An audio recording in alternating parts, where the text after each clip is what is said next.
வணக்கம்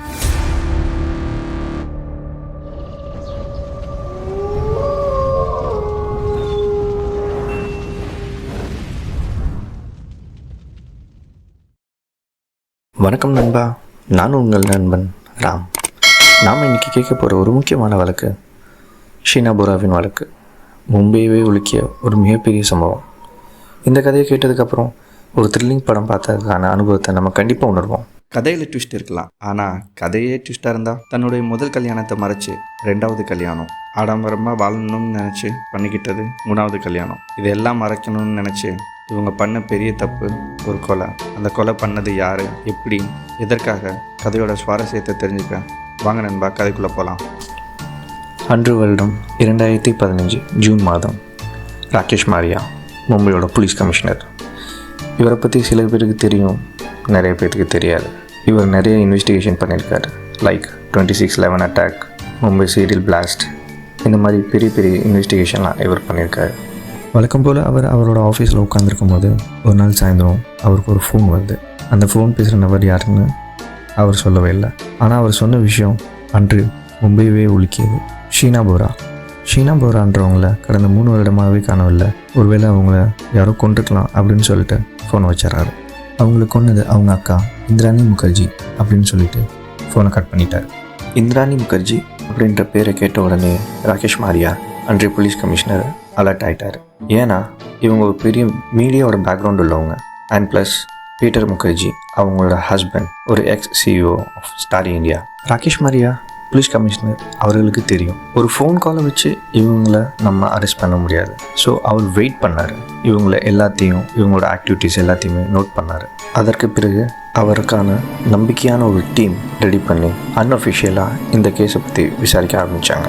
ஒரு பக்கம் போலீஸ் அவங்களோட இன்வெஸ்டிகேஷனை ஆரம்பிச்சிட்டாங்க. ஆனால் எந்த ஒரு க்ளூவும் கிடைக்கல. ஷீனா போரா பற்றியான எந்த ஒரு வழக்கோ இல்லை மிஸ்ஸிங் கம்ப்ளைண்ட்ஸோ எதுவுமே புலன்படலை. இந்திராணி முகர்ஜி அப்போ இங்கிலாண்டில் இருந்தாங்க. ஸோ அவங்கள்ட்டையும் நம்ம நேரடியாக எதையும் விசாரிக்க முடியாதுன்னு போலீஸ்க்கு தெரியும். தீவிர விசாரணைக்கு அப்புறம் போலீஸ்க்கு ஒரு சின்ன க்ளூ கிடச்சிச்சு. அதுதான் மிஸ்டர் ஷியாமா ராய் யாரும் இல்லைங்க, இந்திராணி முகர்ஜியோட முன்னாள் டிரைவர். அவர் பற்றியான ரெக்கார்ட்ஸ் எல்லாமே போலீஸ் கலெக்ட் பண்ணுறாங்க.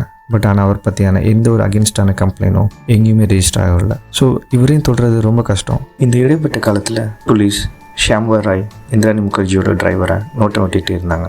ஆகஸ்ட் மாதம் 2015 21ஆம் தேதி மும்பையில் இருக்கிற பாந்த்ரா ஏரியா பக்கம் ஷியாமா ராயை போலீஸ் பார்க்குறாங்க.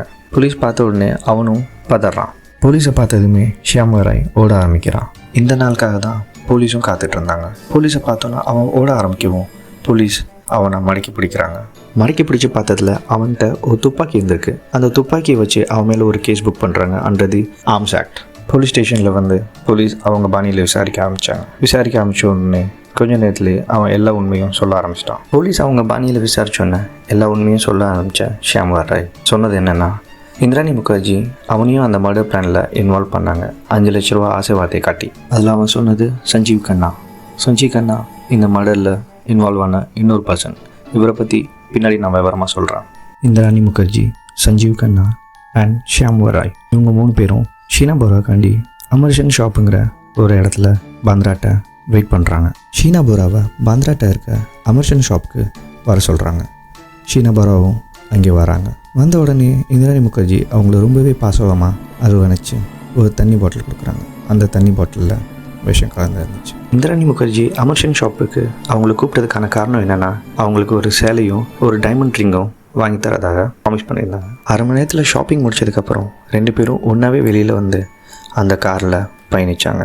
பாந்த்ராக்கு பக்கத்தில் உள்ள பாலி ஹில்ஸ் அந்த பக்கம் காரை கொண்டு போக சொல்லி இந்திராணி முகர்ஜி சொல்கிறாங்க. கொஞ்ச நேரத்தில் இந்த மயக்க மருந்து வேலை செய்ய ஆரம்பிக்குது. ஷீனா போரா மயக்க நிலை அடைகிறாங்க. ஒரு இருட்டு சந்து வந்ததுக்கப்புறம் காரை நிப்பாட்ட சொல்லி இந்திராணி முகர்ஜி சொல்கிறாங்க. 3 பேரும் சேர்ந்து ஷீனா போராவை கழுத்து நெரிச்சு கொன்னுட்டாங்க. அதுக்கப்புறம் அதே காரில் உட்கார வச்சு அவங்கள உயிரோடு இருக்கிற மாதிரி ப்ரொஜெக்ட் பண்ணி கூட்டிகிட்டு போகிறாங்க ஒரு காட்டுக்கு. கொலை பண்ணிவிட்டு 3 பேரும் ரொம்பவே சேஃபாக அதே காரில் ஷீனா போராவோட பிரேதத்தோடு ட்ராவல் பண்ணுறாங்க. ஒரு வழியில் சஞ்சீவ் அவரோட ஹோட்டலில் இறங்கிறாரு. இந்திராணி முகர்ஜியும் ஒரு ஹோட்டலுக்கு போய் ஒரு 15 மினிட்ஸ்க்கு அப்புறம் வராங்க ரெஃப்ரெஷ் ஆகி. இதுக்கு நடுவில் ஷியாமா ராயை அந்த காரு பக்கத்தில் நிப்பாட்டி யாரும் காருக்கிட்ட வர வேணாம் அப்படின்னு சொல்லி பார்த்துக்க சொன்னாங்க. இந்திராணி முகர்ஜி ப்ரீ பிளான்டாக அந்த காரோட டிக்கியில் ஒரு பெரிய சூட்கேஸை வச்சுருந்தாங்க. இந்திராணி முகர்ஜியோட வீட்டின் அடிப்பகுதியில் ஒரு கேரேஜ் இருக்குது. அந்த கேரேஜில் அந்த சூட்கேஸை வச்சுட்டு 3 பேரும் அவங்கவுங்க வீட்டுக்கும் ஹோட்டலுக்கும் திரும்புகிறாங்க. இந்திராணி முகர்ஜி அவங்களோட முதல் பிளானில் சக்ஸஸ் அடைஞ்சிட்டாங்க, ஷீனா போராவை கொல்றது. இப்போது 2வது பிளான், அந்த பிரேதத்தை ரொம்பவே சேஃபாக கொண்டு போய் எரிக்கணும். அதுக்கு அவங்க சூஸ் பண்ண இடம் மும்பைலேருந்து ஒரு 100 கிலோமீட்டர் தொலைவில் பேன்ற ஒரு இடத்துல. அங்கே கொண்டு போய் ஷீனா போராவை இந்திராணி முகர்ஜி எரிச்சிட்டாங்க. பிரேதத்தை எரிச்சதுக்கப்புறம் 3 பேரும் மும்பைக்கு ட்ராவல் பண்ணுறாங்க. மும்பை வந்ததுக்கப்புறம் கேஃபேல உட்காந்து இந்திராணி முகர்ஜி ஷியாம் வராய்கிட்ட ஒரு 5000 ரூபா காசு கொடுக்குறாங்க. கொடுத்து இந்த காரை ஃபுல்லாக க்ளீன் பண்ண, இதில் எந்த ஒரு எவிடன்ஸும் இருக்கக்கூடாது அப்படின்னு சொல்கிறாங்க. அப்புறம் அவங்க இன்னொன்று ரிமைண்ட் பண்ணுறாங்க, அதில் ஒரு பார்சல் இருக்குது, அந்த பார்சல் சேஃபாக எடுத்துக்கோ வெளியில் காரை கொடுக்கறதுக்கு முன்னாடி. ஏன்னா இந்த பார்சலை ரிசீவ் பண்ணதே ஷியாம் வராய் தான். கொல்கத்தாலேருந்து ஒரு நபர் கொண்டு வந்து கொடுத்ததாக ஷியாம் வராய் ரிசீவ் பண்ணி இந்த காரில் வச்சுருந்தாரு. எல்லா இன்ஸ்ட்ரக்ஷனும் கொடுத்ததுக்கப்புறம் இந்திராணி முகர்ஜி ஷியாம் வராய்கிட்ட சொல்கிறாங்க, நீ கிளம்பி போகலாம், வாயை திறக்கக்கூடாது, அப்படி வாயை திறந்தனா ஷீனா போராக்கு நடந்தது தான் உனக்கும் நடக்கும்னு சொல்லி மிரட்டி அனுப்புகிறாங்க. அதற்கு பின் இந்திராணியும் சஞ்சீவ் கண்ணாவும் அன்றைக்கே கொல்கத்தாக்கு ஃப்ளைட்டில் கிளம்பிடுறாங்க. இங்கே காரை நல்லா சுத்தம் பண்ணிவிட்டு ஷியாம் வராய் இந்திராணி முகர்ஜியோட மார்லோ சொசைட்டி ஹவுஸ்க்கு போகிறாரு. அங்கே அந்த வீட்டோட வேலைக்காரன் பிரதீப் வாக்மாரே இதை பார்க்குறாரு. கேரேஜ்லேருந்து அந்த சூட்கேஸ் பேக்கை எடுத்ததுக்கப்புறம் பிரதீப் வாக்மாரேட்ட கேட்குறாரு, இந்த பேக்கை மேடம் தூக்கி போட சொன்னாங்க, வேணா நீ வச்சுக்கோ. பிரதீப் வாக்மாரே பாவம், அவனுக்கு என்ன தெரியும் அந்த பேக்கில் கொஞ்சம் நேரத்துக்கு முன்னாடி ஒரு பிரேதம் இருந்துச்சுன்னு. அவனும் ரொம்ப சந்தோஷமாக அந்த பேக்கை வாங்கிட்டான். அதுக்கப்புறம் ஷியாம் வராய் அந்த காரை 2 நாள் யூஸ் பண்ணதுக்கப்புறம் அதே ரெண்டட் ஏஜென்சியில் திரும்ப கொடுத்துட்டாரு. அப்புறம் இந்திராணி முகர்ஜி சொன்ன அந்த பார்சலை அவர்கிட்ட ரொம்ப பத்திரமாக வச்சுக்கிறாரு. கொஞ்ச நாள்லேயே ஷியாம் வராய் அவருடைய இந்த வேலையை விட்டுட்டு போயிட்டார். ஆனால் கூடவே அந்த பார்சலை எடுத்துகிட்டு அவருடைய கிராமத்துக்கு போனார். அங்கே அவர் அந்த பார்சல் ஓப்பன் பண்ணி பார்க்கும்போது அவருக்கு ஒரு மிகப்பெரிய அதிர்ச்சி காத்திருந்துச்சு. அந்த பார்சலில் இருந்தது நாட்டு வெடிகுண்டும் ஒரு துப்பாக்கியும். இதுக்கு நடுவில் அவர் எத்தனையோ தடவை இந்த துப்பாக்கியை இந்திராணி முகர்ஜிட்ட கொடுத்துடணும் அப்படின்னு அவர் முயற்சி பண்ணார். ஆனால் அது எதுவுமே நடக்கலை. ஏன்னா இந்திராணி முகர்ஜி யூகேல செட்டில் ஆகிட்டாங்க. அவனுக்கு புரிஞ்சிருச்சு, இந்த துப்பாக்கி அவன் கையில் இருந்தால் இது எப்போ வந்தாலும் அவனுக்கு பிரச்சனை அப்படின்னு தெரிஞ்சு அவன் பாந்திராங்கிற இடத்துக்கு இந்த துப்பாக்கியை கடல் ஓரமாக யாருக்கும் தெரியாமல் அந்த காட்டுக்குள்ளே வீசிடலாம் அப்படின்னு பிளான் பண்ணான். அந்த துப்பாக்கியை தொலைக்கணும் அப்படின்ற நோக்கத்தில் வந்தவன் போலீஸை பார்க்குறான். போலீஸை பார்த்தும் ஓட ஆரம்பிச்சிட்டான். போலீஸ் அவனை மடக்கி பிடிக்கிறாங்க. இதுக்கப்புறம் ஒவ்வொரு உண்மையாக அவன் கக்க ஆரம்பித்தான். கொலையோட முழு கதை விவரம் தெரிஞ்சிருச்சு. ஆனால் காரணம் ஒன்றுமே புரியலை. இந்திராணி முகர்ஜி அவங்களோட தங்கச்சி ஷீனா போராவை ஏன் கொல்லணும்? இந்த இடைப்பட்ட காலத்தில் 2015ஆம் ஆண்டு இந்திராணி முகர்ஜி இங்கிலாந்துலேருந்து திரும்ப இந்தியா வந்தாங்க. மும்பை வந்ததுமே இந்திராணி முகர்ஜியை மும்பை போலீஸ் அரெஸ்ட் பண்ணாங்க. அதுக்கு முன்னாடியே மும்பை போலீஸ் ஒரு முக்கியமான வேலையை பார்த்து வச்சுருந்தாங்க. 3 வருஷத்துக்கு முன்னாடி உள்ள கால் ரெக்கார்ட்ஸ், லொக்கேஷன், இது எல்லாமே எடுத்து வச்சுருந்தாங்க. அப்போது அதில் ஒரு உண்மை தெரிய வருது. 24ஆம் தேதி ஏப்ரல் மாதம் 2012 சாயந்தரத்துலேருந்து அன்று இரவு வரை 3 பேரோட கால் லொக்கேஷன் ஒன்றா தான் இருந்திருக்கு. அதற்கு பின் மும்பைலேருந்து ராய்கட் போனதுக்கப்புறம், ராய்கட்லேருந்து திரும்ப மும்பை வந்ததுக்கப்புறம் 3 பேரோட லொக்கேஷனும் ஒரே லொக்கேஷனை காட்டியிருக்கு. 2015ஆம் வருடம் ஆகஸ்ட் மாதம் இந்திராணி முகர்ஜி வீட்டுக்கே மும்பை போலீஸ் போய் அவங்கள அரெஸ்ட் பண்ணுறாங்க. ஏன்னா ஷியாம் வராயோட ஆதாரமும் இந்த கால் ரெக்கார்ட்ஸும் மும்பை போலீஸ்க்கான ஒரு மிகப்பெரிய சப்போர்ட்டாக இருந்துச்சு. இந்திராணி முகர்ஜியை போலீஸ் அரெஸ்ட் பண்ணி கார் போலீஸ் ஸ்டேஷன் கொண்டு போனாங்க. அங்கே பெரிய பெரிய மீடியா இவங்க போகிறதுக்கு முன்னாடியே அங்கே ஸ்டேஷன் முன்னாடி நின்னாங்க. உள்ள இந்திராணி முகர்ஜியை விசாரித்த போலீஸ்க்கு ஒரு மிகப்பெரிய ட்விஸ்ட் காத்திருந்துச்சு. அதாவது ஷீனா போரா இந்திராணி முகர்ஜியோட தங்கை இல்லை, அவங்களுடைய பெண், சொந்த மகள் என்று தெரிய வருகிறது. 2015ஆம் ஆண்டு ஆகஸ்ட் 26 அன்று கொல்கத்தா செல்கிறது மும்பை போலீஸ். அங்கே சஞ்சீவ் கண்ணாவை மும்பை போலீஸ் அரெஸ்ட் பண்ணுறாங்க. அதற்கு பிறகு இந்திராணி முகர்ஜி, ஷியாம் வராய், சஞ்சீவ் இவங்க 3 பேரையும் ஒன்றா மீட் பண்ண வைக்கிறாங்க மும்பை போலீஸ். அதுக்கப்புறம் கதையினோட முழு அர்த்தம், முழு விவரம், காரணம் எல்லாம் தெரிய வருது. தேவையற்ற ஆசை பாசம் ஒரு உயிரை எடுக்கிறதுக்கான காரணமாகி போச்சு. இந்த கொலையின் நோக்கத்தை பற்றி தெரிஞ்சுக்க இந்திராணி முகர்ஜியோட வாழ்க்கையோட சில காலங்களுக்கு பின்னாடி நாம் செல்ல வேண்டும். இந்திராணி முகர்ஜி 1972 குவஹாட்டியில் சுந்தர்புர்ன்ற ஒரு இடத்துல உபேந்திர குமார் போரா அண்ட் துர்காராணி போரான்றவங்களுக்கு பிறக்கிறாங்க. இந்திராணி முகர்ஜி என்ன ஆசைப்படுறாங்களோ அவங்க பேரண்ட்ஸ் அதை உடனே நிறைவேற்றினாங்க. இந்திராணி முகர்ஜி அந்த ஏரியாலேயே இருக்க மிகப்பெரிய school St Mary's higher secondary ஸ்கூலில் படிக்கிறாங்க. அவங்களுடைய 10வது படிப்பை முடிச்சதுக்கப்புறம் இந்திராணி முகர்ஜி குவஹாட்டிலேருந்து ஷிலாங் வராங்க. கீம்ங்கிற காலேஜில் அட்மிஷன் எடுக்கிறாங்க. அங்கே உள்ள ஹாஸ்டல்லே தங்குறாங்க. அங்கே அவங்களுக்கு ஒருத்தர் கூட பழக்கமாகுது. அவருடைய பேர் சித்தார்த் தாஸ். பழகின கொஞ்ச நாள்லேயே 2 பேரும் காதல் வயப்படுறாங்க. அப்புறம் கல்யாணம் பண்ணுறாங்க. 1985 12வது படிப்பு முடிச்சதுக்கப்புறம் இந்திராணி முகர்ஜி இவங்க 2 பேரும் அவங்களோட பேரண்ட்ஸ் வீட்டுக்கு போகிறாங்க. அங்கே போய் சொல்கிறாங்க, நாங்கள் 2 பேரும் கல்யாணம் பண்ணிட்டோம். அதுக்கு பிறகு கவுஹாட்டிலேயே ஒரு வாடகைக்கு ஒரு வீடு எடுத்து 2 பேரும் ஒன்றா தங்க ஆரம்பிச்சிட்டாங்க. அப்போது இந்திராணி முகர்ஜி ப்ரெக்னென்ட் ஆகிறாங்க. 11ஆம் தேதி February 1987 அவங்களுக்கு ஒரு பெண் குழந்தை பிறக்கிறாங்க. அவங்க தான் அந்த ஷீனா போரா. அவங்களுடைய முதல் குழந்தைய பெற்றெடுக்கும் போது இந்திராணி முகர்ஜியோட வயசு வெறும் 15 தான். எல்லாமே நல்லா சந்தோஷமாக போயிட்டு இருந்துச்சு. சந்தோஷத்துலேயே இன்னொரு சந்தோஷமும் வந்துச்சு. அவங்களுடைய அடுத்த குழந்தை 1988 ஒரு ஆண் குழந்தை பிறக்குது. அவனுடைய பேர் மிகைல் போரா. இந்த சின்ன வயசுலேயே இந்திராணி முகர்ஜி இவ்வளோ பெரிய ரெஸ்பான்சிபிலிட்டியை ஹோல்டு பண்ண முடியலை. அதன் பின் அவருடைய கணவரும் எந்த வேலைக்கும் போகலை. இவ்வளோ நாள் அவன் குடும்பத்துக்கான எல்லா செலவுமே ஏற்றுக்கிட்டது இந்திராணி முகர்ஜியோட அப்பாவும் அம்மாவும் தான். கணவன் மனைவிக்குள்ளே அடிக்கடி சண்டை வர ஆரம்பிச்சிச்சு. சித்தார்த் எந்த வேலைக்கும் போகிறதில்ல. இதை சுட்டி காட்டியே இந்திராணி முகர்ஜி அடிக்கடி அவர் கூட சண்டை போட்டுக்கிட்டு இருந்தாங்க. இந்திராணி முகர்ஜி படிப்பில் ரொம்பவே ஆர்வமான உள்ள பொண்ணு. ஒரு கட்டத்துக்கு மேலே இந்த பிரச்சனையெல்லாம் தாங்க முடியாமல் 2 குழந்தையவும் தன்னுடைய கணவரையும் விட்டுட்டு கொல்கத்தா தனியாக வந்து சேர்ந்தாங்க. கொல்கத்தாவில் அவங்கள பற்றி அவங்களுக்கான நடந்த எந்த விஷயத்தை பற்றியும் யாருக்கும் எதுவும் தெரியாது. ஸோ அவங்களுக்கான வாழ்க்கையை வாழ ஆரம்பித்தாங்க. கொல்கத்தா வந்ததும் இந்திராணி முகர்ஜி சஞ்சீவ் கண்ணான்ற ஒரு பிஸ்னஸ் மேன் கூட பழகுறாங்க. கொஞ்ச நாளைக்கு அப்புறம் அவரையும் திருமணமும் செஞ்சுக்கிறாங்க. சஞ்சீவ் கண்ணாவை கல்யாணம் பண்ணதுக்கப்புறம் இந்திராணி முகர்ஜிக்கு ஒரு மிகப்பெரிய பயம். அவங்களோட முன்னாள் வாழ்க்கையை பற்றி அவருடைய இந்நாள் கணவனுக்கு எந்த வகையிலையும் தெரியக்கூடாதுன்னு நினச்சாங்க. இந்திராணி முகர்ஜி அவங்க அம்மா அப்பாவுக்கு ஃபோன் பண்ணி என்னோட பொண்ணையும் பையனும் நீங்களே லீகல் பேரண்ட்ஸாக இருந்துக்கணும் அப்படின்னு சொன்னாங்க. அதாவது தன்னுடைய தாத்தா பாட்டியே அந்த குழந்தைங்களுக்கு அப்பாவாகவும் அம்மாவாகவும் மாறிட்டாங்க. இங்கே இந்திராணி முகர்ஜிக்கு பெரிய பெரிய பிஸ்னஸ் மேன் கூட பழக்கம் ஏற்பட்டுச்சு. அப்போது அவங்க INX சர்வீஸ்ன்ற ஒரு HR ஃபார்மை ஸ்டார்ட் பண்ணுறாங்க. அதற்கு பிறகு 1997 ஆகஸ்ட் மாதம் அவங்களுடைய 3வது குழந்தைய அவங்க பெற்றெடுக்கிறாங்க. உலகத்துக்கு முதல் குழந்தை, பட் அவங்களுக்கு அது 3வது குழந்தை. இந்திராணி முகர்ஜி அவங்க பிஸ்னஸில் வளர்ச்சி அடைஞ்சிட்டே போனாங்க. அவங்களோட பிரான்ச்சஸும் உருவாகிட்டே போச்சு. மும்பையிலையும் ஒரு புது பிரான்ச் உருவாச்சு. அப்போது அங்கே மும்பையில் ஒரு ஹோட்டலில் பார்ட்டி பண்ணிகிட்டு இருக்கும்போது பீட்டர் முகர்ஜி அவங்க சந்திக்கிறாங்க. அவங்களோட லைஃப்பில் மிகப்பெரிய டர்னிங் பாயிண்ட். பீட்டர் முகர்ஜி சொசைட்டியில் ஒரு மிகப்பெரிய ஆள். அது மட்டும் இல்லை, CEO of Star India Kaun Banega Crorepati programme நம்ம எல்லாருமே பார்த்துருப்போம். அந்த மாதிரி வரலாம் பெரிய பெரிய ப்ரோக்ராமை கொண்டு வந்தது ஸ்டார் இந்தியாவில் இந்த பீட்டர் முகர்ஜி தான். அப்போது பீட்டர் முகர்ஜி அவங்களோட முதல் ஒய்ஃப் சப்னம் சிங் கூட தலாக், அதாவது டைவோர்ஸ் ப்ராசஸ் போய்கிட்டு இருந்தது. இங்கே இந்திராணி முகர்ஜியோட ரிலேஷன் சஞ்சீவ் கண்ணா கூடவும் சில பல பிரச்சனைகள் போய்கொண்டு இருந்தது. நான் கூட இருந்தால் அவங்க வாழ்க்கையில் சாதிக்க முடியாது அப்படின்னு. ஸோ அவங்க பீட்டர் முகர்ஜி கூட கல்யாணம் பண்ணலாம் அப்படிங்கிற ஒரு மிகப்பெரிய முடிவு எடுத்தாங்க. எல்லா விஷயத்தையுமே ஷேர் பண்ணாங்க. அதாவது அவங்களோட 2வது கல்யாணத்தை பற்றி. ஆனால் முதல் கல்யாணத்தை பற்றியும் அந்த குழந்தைங்களை பற்றியும் எந்த விஷயத்தையுமே சொல்லலை. பீட்டர் முகர்ஜிக்கு ஷப்னம் கூட, இந்திராணி முகர்ஜிக்கு சஞ்சீவ் கண்ணா கூட டிவோர்ஸ் ஆகுது. டிவோர்ஸ் ஆன உடனே நவம்பர் மாதம் 2002 இந்திராணி முகர்ஜி அண்ட் பீட்டர் முகர்ஜி கல்யாணம் பண்ணிக்கிறாங்க. இந்திராணி முகர்ஜி பீட்டர் முகர்ஜி கூட ஒரு சந்தோஷமான வாழ்க்கையை மும்பையில் வாழ்ந்துட்டு இருந்தாங்க.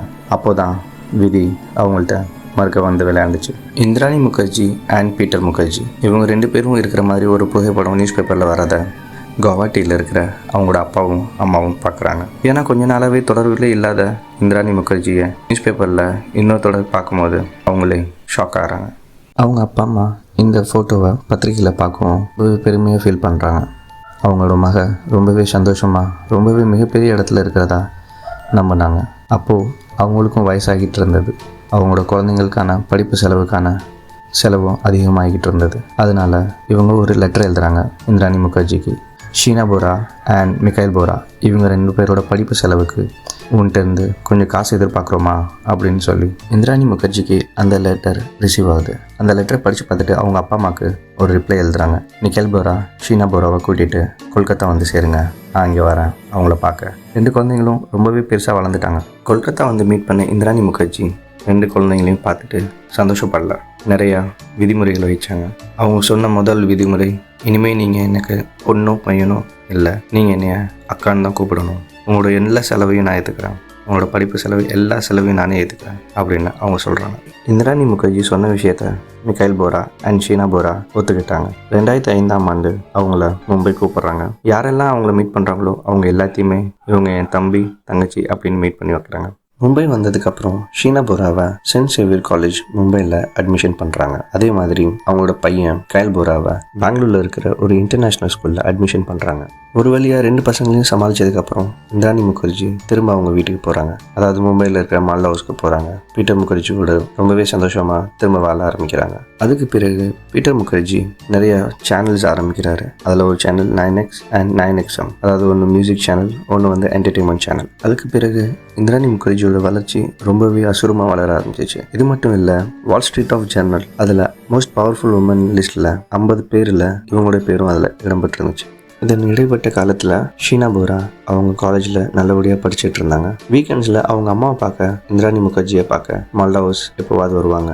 வீக்கெண்ட்ஸில் இந்திராணி முகர்ஜி வீட்டுக்கு அடிக்கடி வந்துட்டு இருக்கும்போது அவங்க அங்கே பீட்டர் முகர்ஜியோட பையன் ராகுல் முகர்ஜியை மீட் பண்ணுறாங்க. பீட்டர் முகர்ஜிக்கு நடந்த முதல் கல்யாணத்தில் அவங்களுக்கு 2 பசங்க இருந்தாங்க. ஒரு பையன் ரவீன் முகர்ஜி, இன்னொரு பையன் ராகுல் முகர்ஜி. ராகுல் முகர்ஜி இங்கிலாந்தில் படிப்பு முடிச்சுட்டு அப்போ தான் இந்தியாவுக்கு வந்திருந்தான். இங்கே மால்டா ஹவுஸ்க்கு அடிக்கடி வந்துட்டு இருந்த ஷீனா போராவுக்கு ராகுல் முகர்ஜியோட பழக்கம் ஏற்படுது. ஏன்னா 2 பேரோட வயசுமே ஒரே ஏஜ்.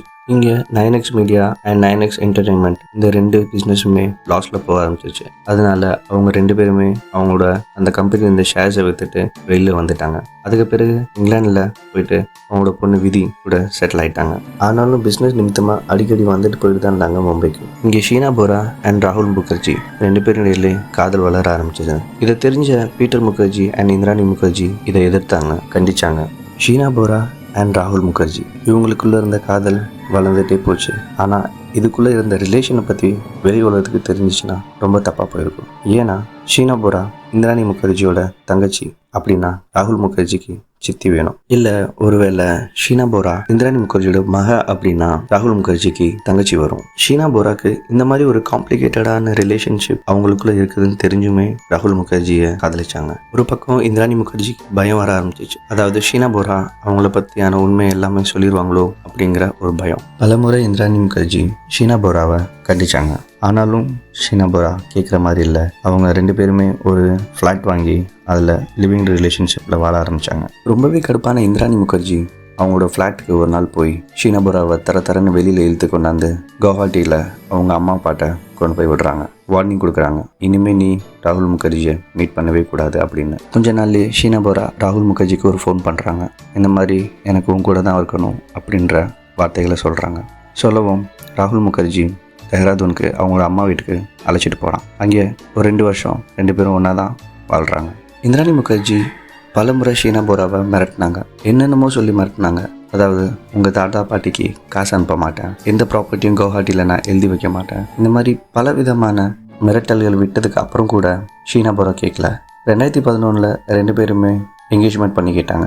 அதாவது ராகுல் முகர்ஜி அண்ட் ஷீனா போரா இந்திராணி முகர்ஜியோட எந்த பேச்சுமே கேட்காம என்கேஜ்மெண்ட் பண்ணிக்கிறாங்க. இந்திராணி முகர்ஜி ரொம்ப பயப்பட ஆரம்பிச்சாங்க. ஒருவேளை ராகுல் முகர்ஜி அண்ட் ஷீனா போரா கல்யாணம் பண்ணிக்கிட்டாங்கன்னா ராகுல் முகர்ஜிக்கு பீட்டர் முகர்ஜியோட பாதி ப்ராப்பர்ட்டி போய் சேரும்.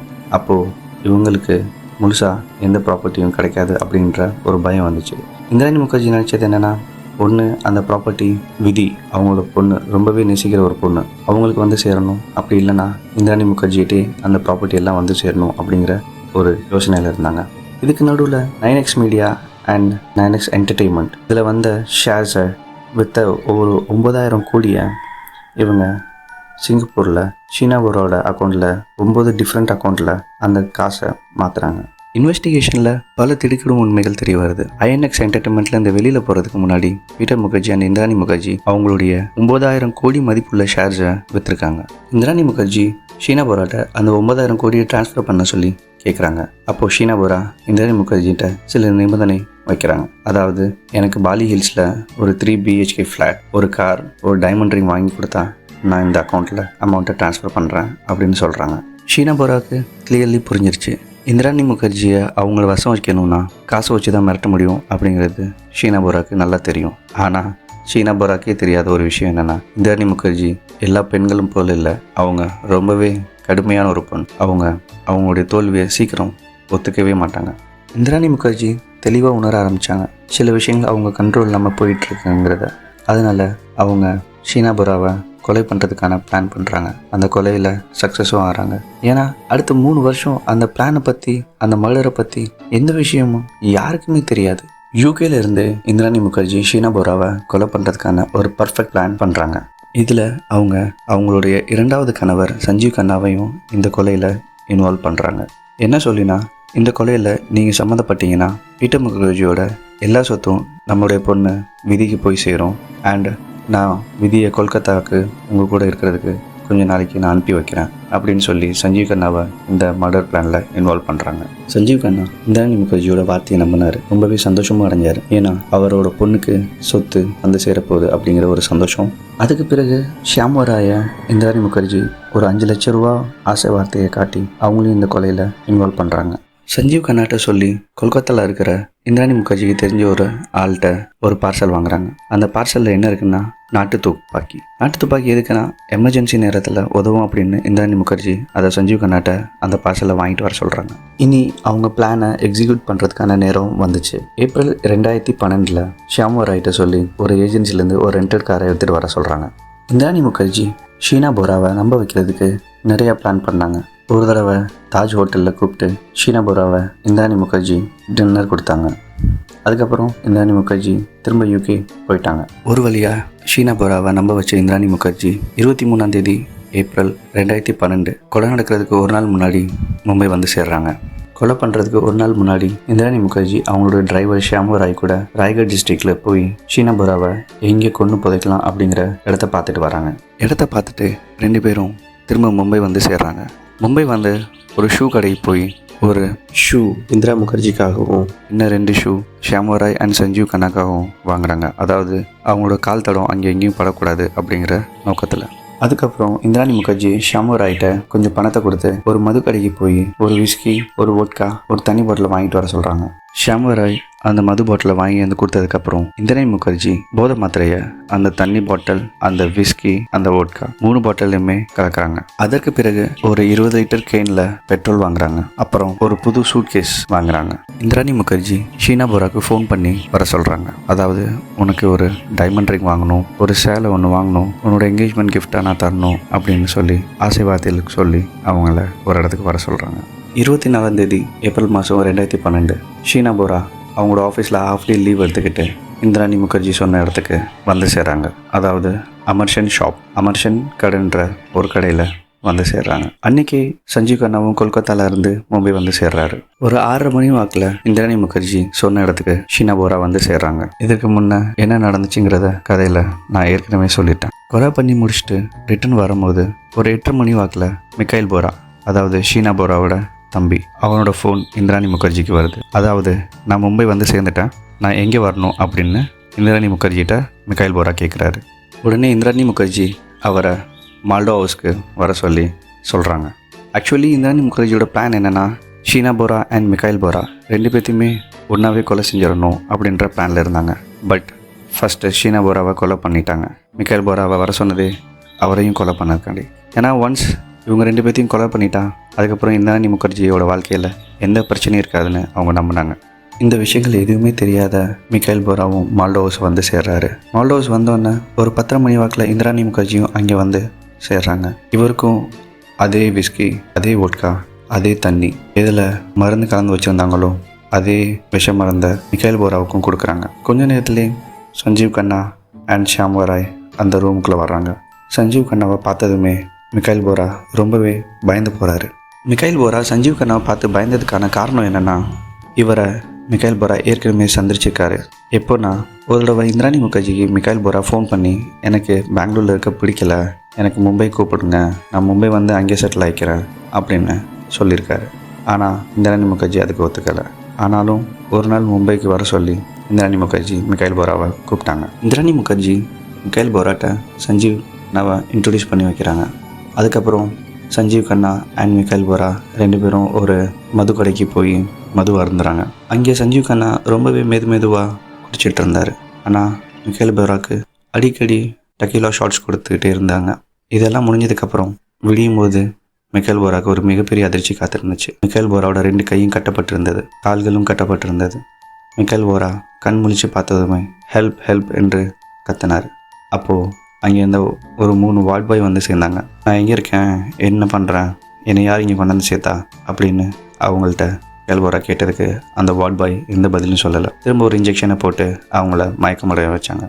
ஒரு 3 மணி நேரத்துக்கு அப்புறம் எந்திரிச்ச மிக்கைல் போரா எப்படியோ கைகளை அந்த கயிறுலேருந்து உருவி வெளியில் ஓடி வந்தார். வெளியில் ஓடி வந்ததுக்கப்புறமும் அங்கே உள்ள வார்ட் பாய்கிட்ட கேட்டார், நான் எங்கே இருக்கேன், என்னை யார் இங்கே கொண்டாந்து சேர்த்துருங்க. அந்த வார்ட் பாய் சொல்கிறாங்க, கொஞ்சம் பொறுங்க, டாக்டர் வருவாங்க, டாக்டர் வந்து உங்கள்கிட்ட பேசுவாங்க அப்படின்னு சொல்லி சொன்னாங்க.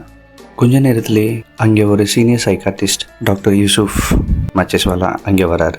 அவர் வந்து எல்லா இன்சிடெண்ட்டையும் என்ன நடந்ததோ அதை மிக்கைல் போராட்ட சொல்கிறாரு. அதாவது அவர் இங்கே வந்து கொண்டாந்து சேர்த்தது அவங்களுடைய அக்கா இந்திராணி முகர்ஜி தானே. எதுக்காகனா இவர் ரொம்பவே ட்ரக்ஸ் எடுக்கிறாரு, ட்ரக்ஸ் எடுத்ததுக்கப்புறம் ரொம்பவே ஆக்ரோஷமாக மாறிடுறாரு அப்படின்னு காரணம் சொல்லி உங்களை இங்கே வந்து சேர்த்துருக்கிறதாக டாக்டர்ஸ் சொல்கிறாங்க. இந்திராணி முகர்ஜி மிக்கைல் போராவுக்கு ஒரு மிகப்பெரிய பயத்தை உண்டாக்கணும்னு நினச்சாங்க. அதில் அவங்க வெற்றியும் அடைஞ்சாங்க. மிக்கைல் போரா குணமானதுக்கப்புறமும் அந்த டி அடிக்ஷன் சென்டரில் 2 மாதம் இருந்தார். இதெல்லாம் பண்ணதுக்கு காரணம் என்னென்னா, அடுத்து மிக்கைல் போரா மும்பை வர்றதுக்கான எந்த ஒரு யோசனை கூட அவர் மனசில் வரக்கூடாது அப்படின்ற ஒரு பயத்தை உண்டாக்கணுங்கிறது இந்திராணி முகர்ஜியோட நோக்கமாக இருந்துச்சு. இதில் சஞ்சீவ் கண்ணாவும் இன்வால்வ் இருந்தார். டி அடிக்ஷன் சென்டர்லேருந்து வெளியில் வந்த மிக்கைல் போரா மும்பையில் ஒரு கணம் கூட இருக்கல. அவர் உடனே டெல்லி கிளம்புனாரு. டெல்லியில் போய் அவரோட படிப்பை தொடர்னாரு. இங்கே இந்திராணி முகர்ஜி மிக்கைல் போராவை எப்படியாவது கொலை பண்ணணும் அப்படின்னு அவரை ரொம்பவே ஆசை வார்த்தைகளை காட்டி அவரை மும்பைக்கு கூப்பிட்றாங்க. மும்பை வந்து சேர்ந்த மிக்கைல் போரா சஞ்சீவ் கண்ணாவை பார்க்கவும் அவருக்கு கடந்த 6 வருஷத்துக்கு முன்னாடி நடந்த அந்த சம்பவம் எல்லாமே ஞாபகம் வர ஆரம்பிச்சிருச்சு. ரொம்பவே பயம் வந்துருச்சு.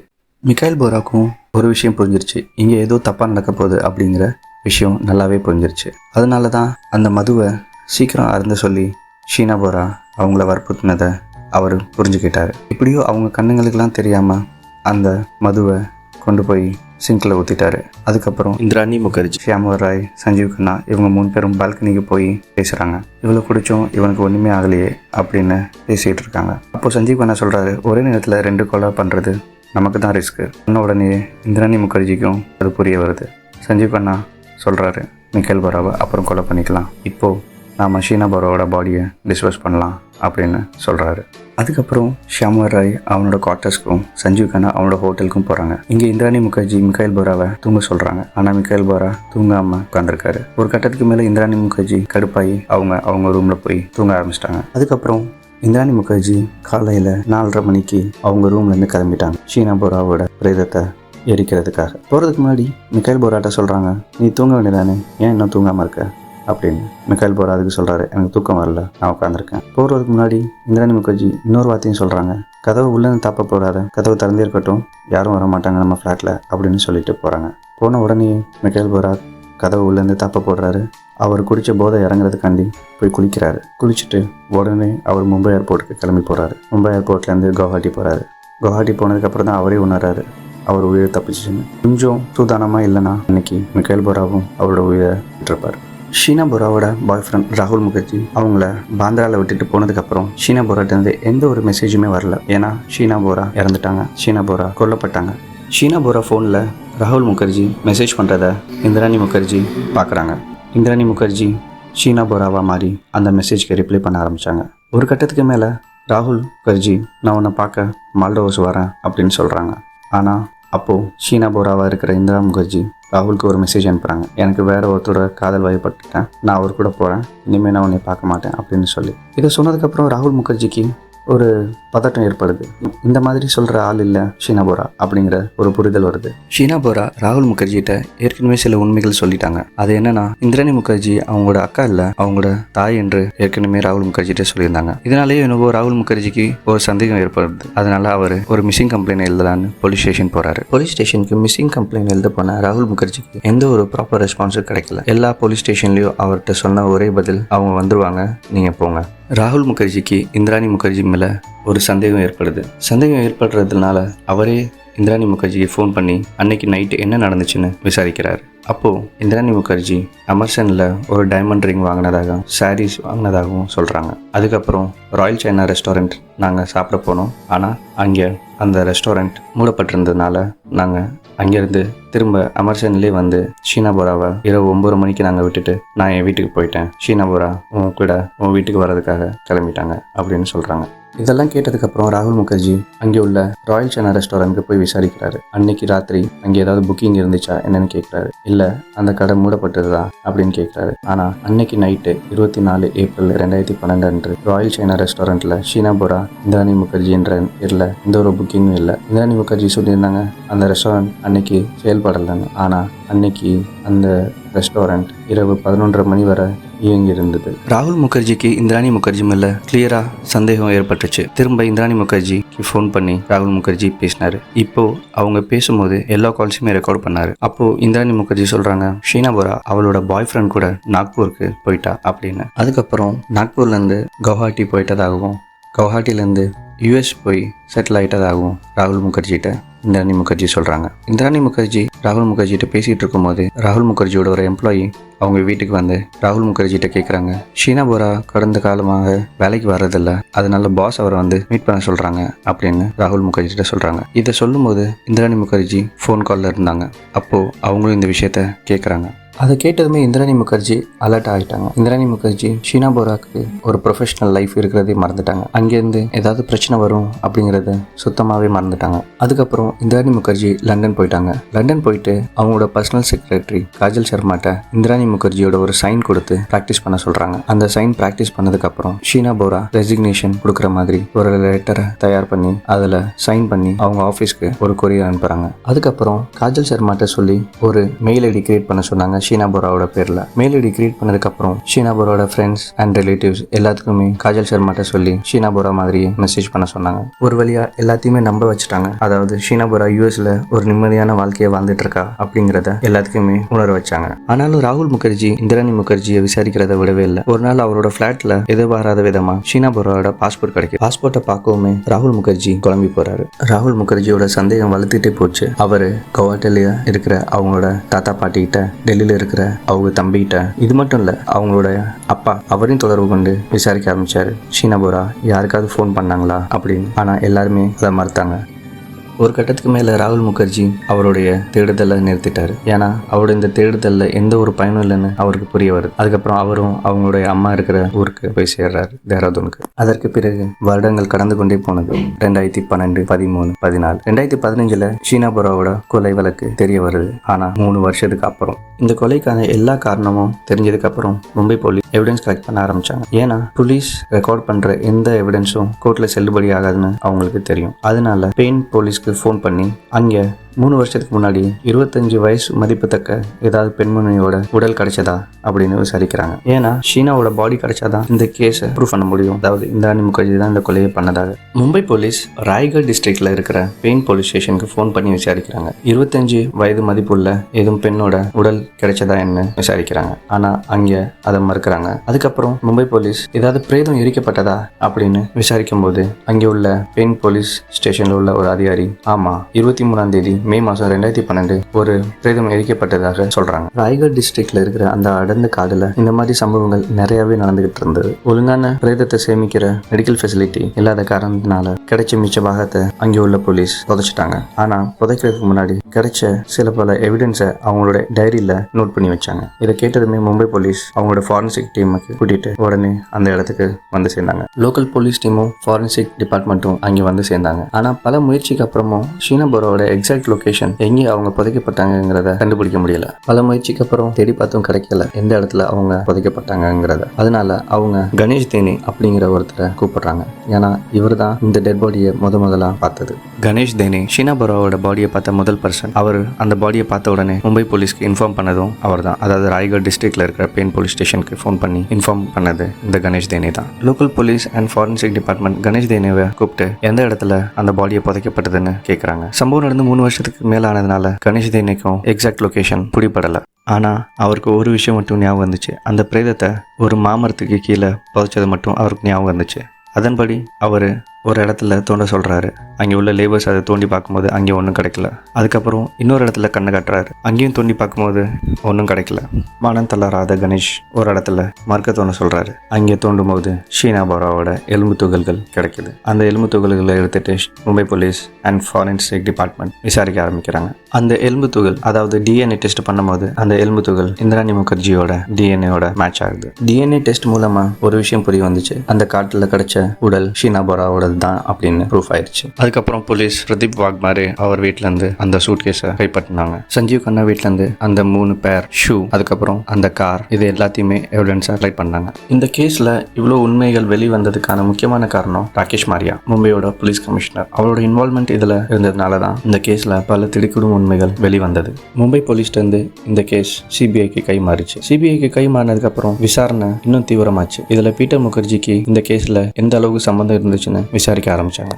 சிபிஐ போலீஸ் 2015ஆம் ஆண்டு பீட்டர் முகர்ஜியை அரெஸ்ட் பண்ணுறாங்க. பீட்டர் முகர்ஜியை அரெஸ்ட் பண்ணி அவர்கிட்ட விசாரிக்கிறாங்க. அப்போ அவர் சொல்கிறாரு, கொலை சம்பவம் நடக்கிற அந்த சமயத்தில் நான் இந்தியாவில் இல்லை, நான் யூகேல தான் இருந்தேன், எனக்கும் கொலைக்கும் எந்த சம்பந்தம் இல்லைன்னு. என்னதான் நான் யூகேல இருந்தேன் அப்படின்னு பீட்டர் முகர்ஜி போலீஸ்ட்டு சொன்னாலும் போலீஸ் என்ன சொல்கிறாங்கன்னா, கொலை சம்பவம் நடக்கிறது, அந்த பிளானிங் இந்திராணி முகர்ஜி உங்களுக்கு எல்லாமே அந்தந்த நேரத்தில் உங்களுக்கு ஃபோன் பண்ணி சொல்லியிருக்காங்க அப்படிங்கிறது சொல்கிறாங்க. சிபிஐ என்ன சொன்னாங்கன்னா, கோகோதே, அதாவது பெண் போலீஸ் ஸ்டேஷன் பக்கத்தில் இருந்த அந்த அடர்ந்த காடு பகுதியில் ஷீனா போராவை எரிச்ச இடத்துல இருந்து இந்திராணி முகர்ஜி பீட்டர் முகர்ஜிக்கு ஃபோன் பண்ணி அங்கே என்னென்ன சம்பவம் நடந்ததோ அது எல்லாத்தையுமே சொல்லியிருக்காங்க. கொலை நடக்க போகிற அன்னைக்கு 24ஆம் தேதி ஏப்ரல் மாதம் 2012 மத்தியானம் இந்திராணி முகர்ஜி பீட்டர் முகர்ஜிட்ட இந்த கொலைக்கான எல்லா பிளானையும் எக்ஸ்பிளைன் பண்ணியிருக்காங்க. அதாவது ஒரு 26 நிமிஷம் 2 பேரும் பேசியிருக்காங்க அப்படிங்கிற தகவலை சிபிஐ சமர்ப்பிக்கிறாங்க. ஷீனா போராவை கொன்னதுக்கு அப்புறம் அன்றைய இரவு 2 மணி அளவில் இந்திராணி முகர்ஜி பீட்டர் முகர்ஜிக்கு ஃபோன் பண்ணி ஒரு 15 நிமிஷத்துக்கு மேல பேசியிருக்காங்க. இது வந்து என்ன ப்ரூஃப் ஆகுதுன்னா, பீட்டர் முகர்ஜிக்கு அங்கே நடக்கிற எல்லா தகவலையும் ஷீனா போரா சொல்லிட்டு இருந்திருக்காங்க. எல்லா எவிடன்ஸையும் கலெக்ட் பண்ணதுக்கு அப்புறம் சிபிஐ 2016ஆம் ஆண்டு இவங்களுக்கு எதிராக சார்ஜ் ஷீட் ஃபைல் பண்றாங்க. இதுல இந்திராணி முகர்ஜி, சஞ்சீவ் கண்ணா அப்புறம் பீட்டர் முகர்ஜியை முதல் தர குற்றவாளியாக சிபிஐ கோர்ட்ல முன்னிறுத்தினாங்க. ஷியாமராய கவர்மெண்ட்க்கு சப்போர்ட் பண்ற எவிடன்ஸா மாத்தினாங்க. அதற்கு பிறகு சஞ்சீவ் கண்ணாவும் பீட்டர் முகர்ஜியும் ஆத்தூர் ரோட்ல இருக்கிற ஜெயில அடைக்கப்படுறாங்க. இந்திராணி முகர்ஜியை பாய்கலா ஜெயில சிறை செய்யறாங்க. இந்த கேஸோட விசாரணை 2017ஆம் ஆண்டு ஜனவரி மாதம் தொடங்கப்படுது. அங்க கோர்ட்ல இவங்க 3 பேருமே இந்த கொலையை பண்ணலன்னு சொல்றாங்க. தீவிர விசாரணைக்கு பிறகு கோர்ட் இந்த சார்ஜ் ஷீட்டை அக்செப்ட் பண்றாங்க. அதுக்கு பிறகு இவங்க 3 பேர் மேலேயும் பல பிரிவுல வழக்கு போடுறாங்க. கிட்னாப்பிங் பண்ணது, எவிடன்ஸை அழிச்சது, ஷீனா போரா இருந்தது தெரிஞ்சதையும் இந்த உலகத்துக்கு சொல்லாம இருந்தது, இது மாதிரி பல பிரிவுல இவங்க மேல வழக்கு போட்டாங்க. இந்த கதையோட சுவாரஸ்யம் இங்கேயே முடியல, இதுக்கு அப்புறமும் இருக்கு. 2019ல பீட்டர் முகர்ஜியும் இந்திராணி முகர்ஜியும் ஜெயில இருந்துட்டு டைவர்ஸ் அப்ளை பண்றாங்க, டைவர்ஸ் வாங்குறாங்க. அதுக்கு அடுத்த வருடம் 2020ல பீட்டர் முகர்ஜிக்கு பாம்பே ஹைகோர்ட் பெயில் கொடுக்குறாங்க. அந்த பெயில் கொடுத்ததுக்கு காரணம் என்னன்னா, இவருக்கும் அந்த கேஸுக்கும் எந்த ஒரு டைரக்ட் லிங்க்கும் இல்ல அப்படிங்கிற ஒரு அபிமானத்துல. 2021ல இந்திராணி முகர்ஜி சிபிஐக்கு ஒரு லெட்டர் எழுதுறாங்க. அதாவது ஷீனா போரா ஜம்மு காஷ்மீரில் இன்னும் உயிரோட தான் இருக்காங்க அப்படின்னு. ஆனால் இது போல் பல கதைகள் இந்திராணி முகர்ஜி சொல்லியிருக்கிறத போலீஸ் பார்த்துருக்காங்க. அதனால அவங்க சொன்ன இந்த வாக்குமூலத்தை, அதாவது இந்த லெட்டரை நிராகரிக்கிறாங்க. இந்திராணி முகர்ஜி நிறைய தடவை பெயிலுக்கு அப்ளை பண்ணியும் அவங்களுக்கு பெயில் கிடைக்கல. 18ஆம் தேதி மே மாதம் 2022 இந்தியாவோட உச்ச நீதிமன்றம் அவங்களுக்கு பெயில் கொடுக்குது. என்ன சுட்டி காட்டினா, 6 வருஷமா இந்த கேஸ்க்கான ட்ரையல் நடந்துகிட்டு இருக்கு, விசாரணை நடந்துகிட்டு இருக்கு, இன்னும் இதுக்கான ஒரு முடிவு வரல. ஆல்ரெடி இந்திராணி முகர்ஜி 6 வருஷம் ஜெயில இதுக்கான தண்டனையை அனுபவிச்சிருக்காங்க அப்படின்னு சொல்லி அவங்களுக்கு சில கண்டிஷனல் பெயில் கொடுக்குறாங்க. இந்த கதையோட சாராம்சம் என்னன்னா, ஒரு பெண் அவருடைய 2வது கணவர் கூட சேர்ந்துட்டு அவளுடைய முதல் கணவரோட மகளை கொன்னாங்க.